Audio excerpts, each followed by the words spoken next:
وزیراعظم محمد شہباز شریف سعودی عرب، قطر اور ترکیہ کے سہ ملکی دورے کے بعد وطن واپس پہنچ گئے۔ دورے کے دوران انہوں نے تینوں برادر ممالک کی قیادت سے ملاقاتیں کیں اور انطالیہ ڈپلومیسی فورم میں شرکت کے دوران عالمی رہنماؤں سے بھی تبادلہ خیال کیا، جس میں خطے میں امن، باہمی تعلقات کی مضبوطی اور عالمی صورتحال پر گفتگو شامل تھی۔ واپسی پر لاہور ایئرپورٹ پر وفاقی وزراء اور دیگر حکام نے ان کا استقبال کیا، جبکہ وزیر داخلہ محسن نقوی نے انہیں اپنے حالیہ دورہ ایران پر بریفنگ بھی دی۔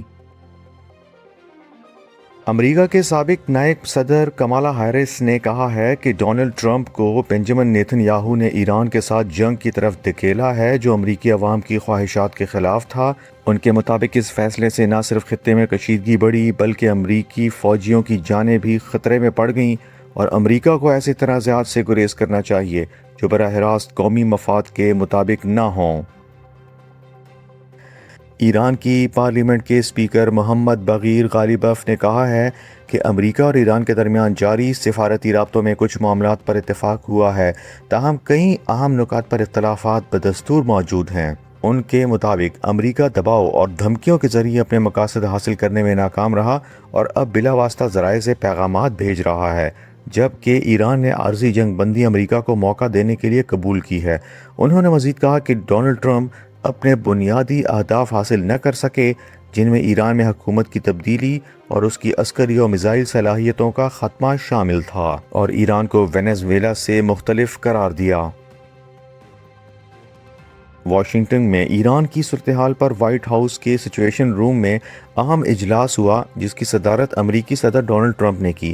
اجلاس میں اعلیٰ امریکی حکام شریک ہوئے اور موجودہ صورتحال پر غور کیا۔ رپورٹ کے مطابق صدر ٹرمپ نے پاکستان کے army chief field marshal Syed Asim Munir اور ایرانی حکام سے فون پر بھی رابطہ کیا۔ اجلاس میں ابنائے ہرمز اور ایران سے جاری مذاکرات کے مستقبل پر بھی تبادلہ خیال کیا گیا۔ پاکستان سپر لیگ سیزن 11 میں لاہور قلندر نے راولپنڈی کی ٹیم کو 32 رن سے شکست دے دی۔